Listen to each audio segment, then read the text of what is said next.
अस्सलाम वालेकुम, welcome back to my channel.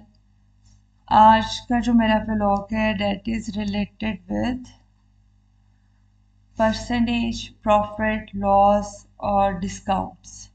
सो हम हर टू फार्मूलाज डिस्कस करेंगे, उससे रिलेटेड क्वेश्चन भी सॉल्व कर लेंगे। देखिए अब हम क्या करते हैं। सबसे पहला फार्मूला है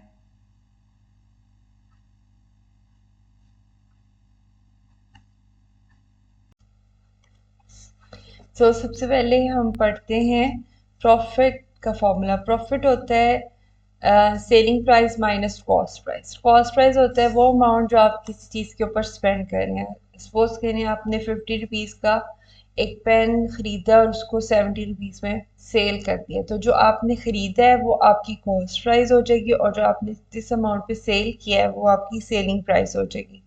और 50 का आपने खरीद के 70 का सेल कर दिया तो ऑलमोस्ट आपको 20 रुपीज़ का प्रॉफिट हो गया। ये है प्रॉफिट। और फिर प्रॉफिट परसेंटेज फाइंड करने के लिए फॉर्मूला होता है profit divided by cost price, क्योंकि प्रॉफिट हमेशा आपको आपकी कॉस्ट प्राइस पे होता है, जो आपने स्पेंड किए होते हैं वैसे उसके ऊपर होता है, इसलिए हमेशा कॉस्ट प्राइस के अगेंस्ट ही परसेंटेज फाइंड की जाती है। अब हम इसका एक क्वेश्चन करते हैं जिससे आपको और क्लियर हो जाएगा। Abid brought a motorcycle from rupees 50,000 rupees की उसने बाइक खरीदी है और सेल कर दिया 56,000 की। तो आप बताएं प्रॉफिट परसेंटेज उसकी क्या है।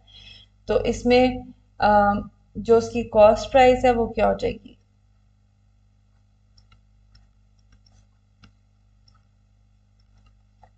कॉस्ट प्राइस हो जाएगी ₹50,000।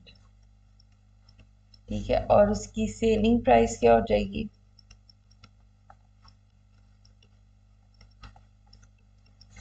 ₹56,000। तो उसने 50 का खरीद के 56 का बेच दिया, तो यकीनन उसको प्रॉफिट हुआ है। तो प्रॉफिट हम कैसे फाइंड करेंगे, सेलिंग प्राइस में से माइनस कर देंगे उसकी कॉस्ट प्राइस। तो ये हमारे पास आ जाएगा ₹6,000। तो अब प्रॉफिट परसेंटेज फाइंड करने के लिए क्या फॉर्मूला हो जाएगा। आपके पास जो भी प्रॉफिट है उसको डिवाइड कर देंगे उसकी कॉस्ट प्राइस के साथ और मल्टीप्लाई कर देंगे 100 के साथ।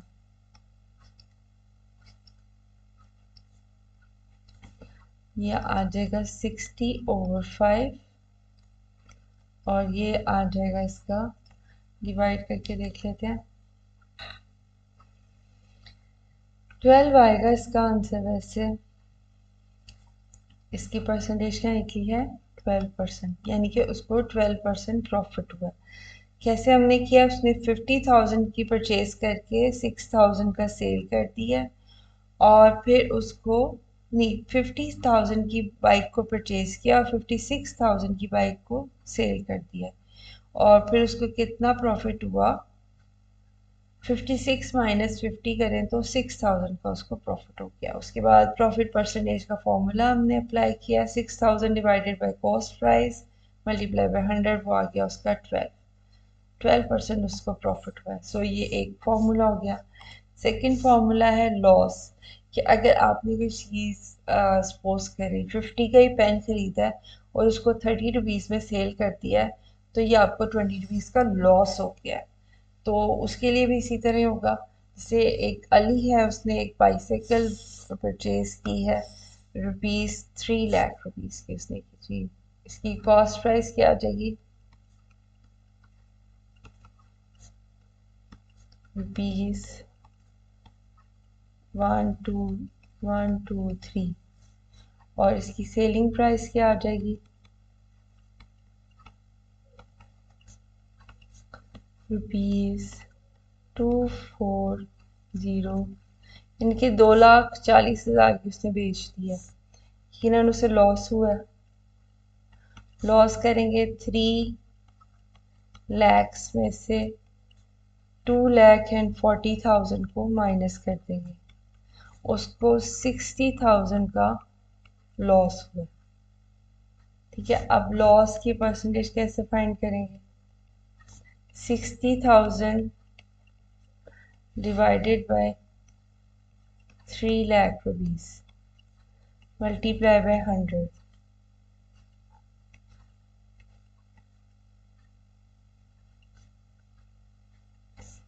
ये आ जाएगा 60/3, तो 20% उसको लॉस हो गया। ये इसका आंसर आ गया। इसी तरह जो थर्ड फॉर्मूला होता है वो होता है डिस्काउंट्स का, मार्क्ड एंड सेलिंग। जैसे अगर आपने कोई शर्ट पीस लिया और उस पर आपको डिस्काउंट है 20%, आपको क्या पता, अब इसमें से मार्क प्राइस क्या, मार्क प्राइस वो है जो उसके टैग पर रिटर्न होती है, that will be the mark price. Suppose करें वो 1000 की शर्ट थी और आफ्टर डिस्काउंट आपको मिली है 800 की, तो आपने सेलिंग प्राइस वो होगी जो आपने उसकी पे की है, मार्क प्राइस वो होगी जो उसके टैग पे लिखी हुई है, और जितने का आपने खरीदा है उससे वो उसकी सेलिंग प्राइस होगी, और डिस्काउंट परसेंटेज जो भी 20%, 30%, 50% डिस्काउंट होगी उसकी, वो हमेशा मार्क प्राइस के अगेंस्ट होती है, इसलिए डिवाइड भी इसी से करेंगे। इसको समझते कैसे हैं कि एक mark price of an article, किसी आर्टिकल की मार्क प्राइस कितनी है, 5000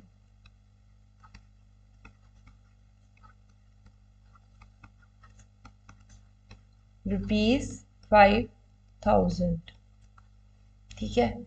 और अब इसमें डिस्काउंट परसेंटेज गिवन है,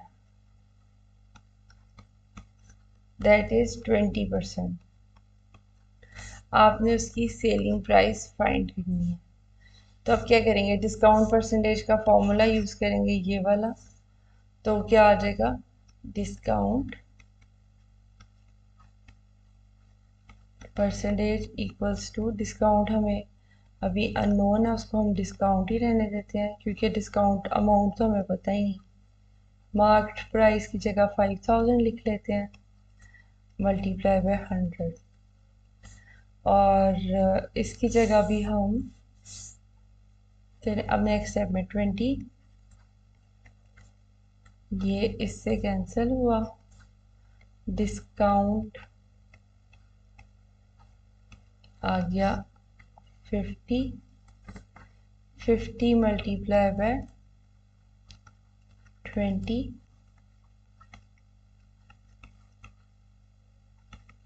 या आ जाएगा 1000 रुपीज, 1000 का उसको डिस्काउंट हुआ है,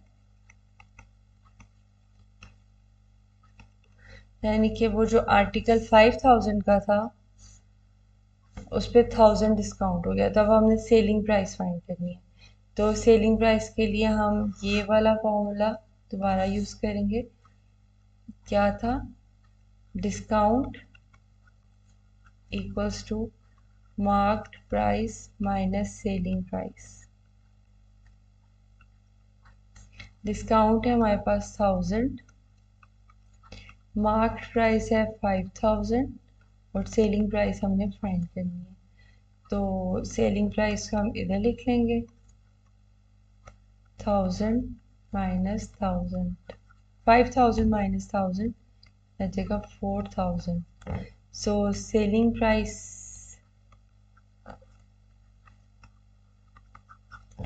आ जाएगी हमारे पास ₹4000।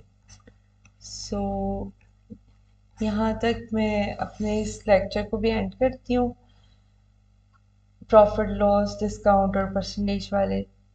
तो मिलते हैं नेक्स्ट लेक्चर में किसी नई चीज़ को पढ़ते हुए। तब तक के लिए अल्लाह हाफिज़, take care, bye bye. Must like, share and subscribe my channel. अच्छे अच्छे से कमेंट्स करें ताकि मुझे पढ़ पढ़ के खुशी हो कि आप कुछ सीख रहे हैं, कुछ पढ़ रहे हैं।